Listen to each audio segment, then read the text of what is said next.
Monsoon का मौसम जहां एक तरफ सुकून लेकर आता है, वहीं दूसरी तरफ कुछ प्रॉब्लम्स। तो मैं हूं डॉक्टर पारुल निगम, एक गायनोकोलॉजिस्ट। रोज महिलाएं मेरे पास आके पूछती हैं कि मैम हेयर फॉल बहुत ज़्यादा हो रहा है, इसके लिए क्या कर सकते हैं। तो आइए आज इस वीडियो में समझते हैं कि मॉनसून सीजन में हेयर फॉल ज़्यादा क्यों होता है और साइंटिफिकली इसको हम कैसे रोक सकते हैं। मॉनसून सीजन में हेयर फॉल ज़्यादा होने के 5 मुख्य कारण हैं। सबसे पहला, ह्यूमिडिटी। मॉनसून मतलब ज़्यादा ह्यूमिडिटी मतलब स्कैल्प में मॉइस्चर। इसकी वजह से फंगल इन्फेक्शन ज़्यादा होने के चांसेस रहते हैं, प्लस आपके फॉलिकल्स में क्लॉगिंग हो सकती है। Result is weak follicles and more hair fall. दूसरा रीजन है फंगल ओवरग्रोथ। ह्यूमिड कंडीशंस में कुछ फंगाई जैसे कि मेलिसीजिया फ्लरिश करते हैं आपके स्कैल्प के ऊपर, लीडिंग टू सेबोरिक डर्मेटाइटिस। इसकी वजह से होता है itching, dandruff and hair fall. तीसरा हेयर फॉल का कारण है low levels of vitamin D. Monsoon season में सनलाइट की कमी है, जिसकी वजह से विटामिन डी की डेफिशिएंसी होने के चांसेस बढ़ जाते हैं, and vitamin D deficiency affects your hair follicle cycling. चौथा हेयर फॉल का कारण होता है tying of wet hair. Wet hair weak होते हैं और अगर गीले बालों को आप टाइट बांधते हैं तो उनके ब्रेक होने का चांसेस बढ़ जाता है। पांचवा इंपॉर्टेंट रीजन है आपका डाइट।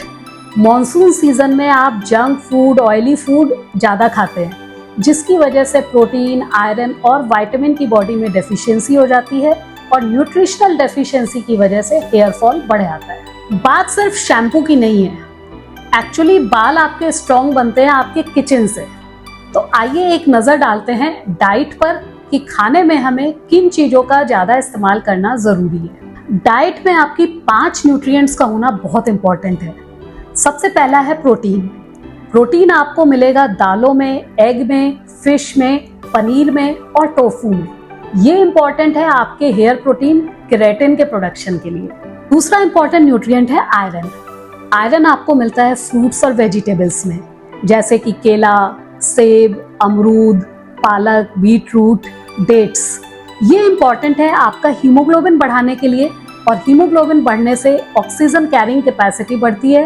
हेयर फॉलिकल्स को ऑक्सीजन ज़्यादा मिलती है तो वो स्ट्रॉन्ग बनते हैं। तीसरा इंपॉर्टेंट न्यूट्रिएंट है विटामिन सी। ये आपको मिलता है नींबू, आंवले और ऑरेंजेस में। ये आपके आयरन के एब्जॉर्प्शन को इम्प्रूव करता है। चौथा है बायोटिन, यानी कि विटामिन B7।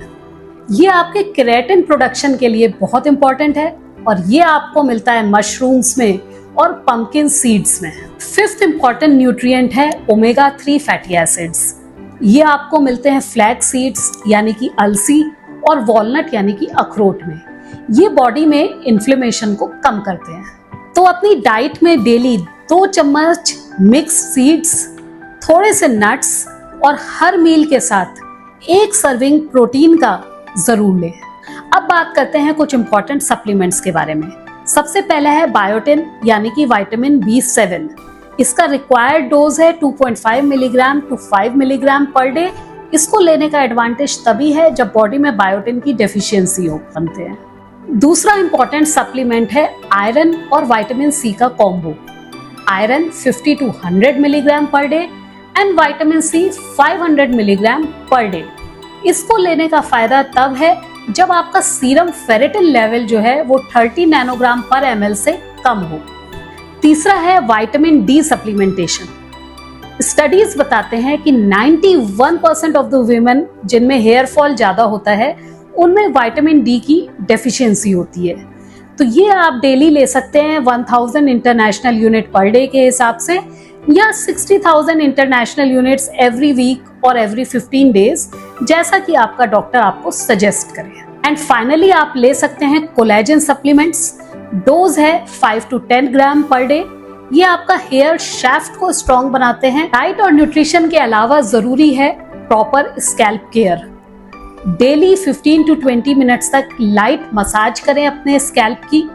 शैम्पू वीक में 2 से 3 बार करें और उसमें एंटी फंगल जैसे कि कीटाकोनाजोल इंक्लूडेड हो। तीसरा, अपने बालों को वेट स्टेज में ना बांधें। पूरी तरह से जब हेयर ड्राई हो जाए तभी उनको टाई करिए।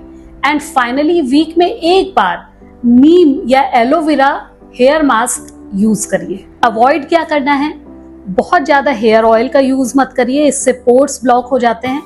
हेयर ड्रायर का इस्तेमाल जो है वो कम से कम रखिए, इससे आपका हेयर शाफ्ट वीक होता है। एंड फाइनली वेट हेयर में बहुत ज्यादा ब्रश मत करिए, क्योंकि वेट हेयर ऑलरेडी वीक होता है, वो ब्रेक जल्दी हो जाता है। डॉक्टर को कंसल्ट करने की जरूरत कब है, जब आपके डेली 100 से ज्यादा स्ट्रैंड फॉल कर रहे हो और ऐसा लगातार 2-3 हफ्तों तक होता रहे, जब आपको विजिबल हेयर थिनिंग दिखने लगे या बॉल्ड पैचेस दिखने लगे, और या आपको इचिंग हो रही हो, फ्लेकिंग हो रही हो, ऊजिंग हो रही हो स्कैल्प से, तो इन सब कंडीशंस में आपको डर्मेटोलॉजिस्ट या अपने गायनोकोलॉजिस्ट को कंसल्ट करना जरूरी है। डॉक्टर आपको कुछ ब्लड टेस्ट एडवाइस कर सकता है to check your deficiencies of vitamins and iron, and कुछ हार्मोनल डिस्टर्बेंसेस या थायराइड फंक्शन को चेक करने की भी जरूरत पड़ सकती है। कुछ नेचुरल बोनस सॉल्यूशंस आप कंसिडर कर सकते हैं, जैसे कि हेयर योगा। स्ट्रेस को कंट्रोल करिए मेडिटेशन के थ्रू। कॉर्टिसोल लेवल्स जब आपके कंट्रोल होते हैं तो हेयर फॉल रिड्यूस हो जाता है। डेली 7 to 8 आवर्स का स्लीप फॉलो करिए एंड खुश रहिए। खुश रहने से हैप्पी हॉर्मोन्स बॉडी में बनते हैं। मेडिकेशंस भी आते हैं हेयर ग्रोथ के लिए, बट उनको आपने सिर्फ मेडिकल सुपरविजन में ही लेना है, जैसे कि कुछ हेयर सीरम्स हैं, मिनॉक्सिडिल सीरम्स हैं। इन सबको लेने से पहले अपने डॉक्टर से एक बार कंसल्ट जरूर करिए। हेयर्स हमारी आइडेंटिटी होते हैं, हमारा कॉन्फिडेंस होते हैं। हेयर फॉल स्केरी है, पर राइट न्यूट्रिशन और राइट मैनेजमेंट से इसको कंट्रोल किया जा सकता है।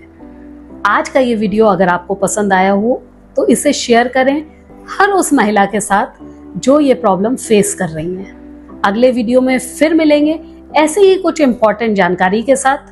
तब तक के लिए stay fit and stay healthy. Bye bye.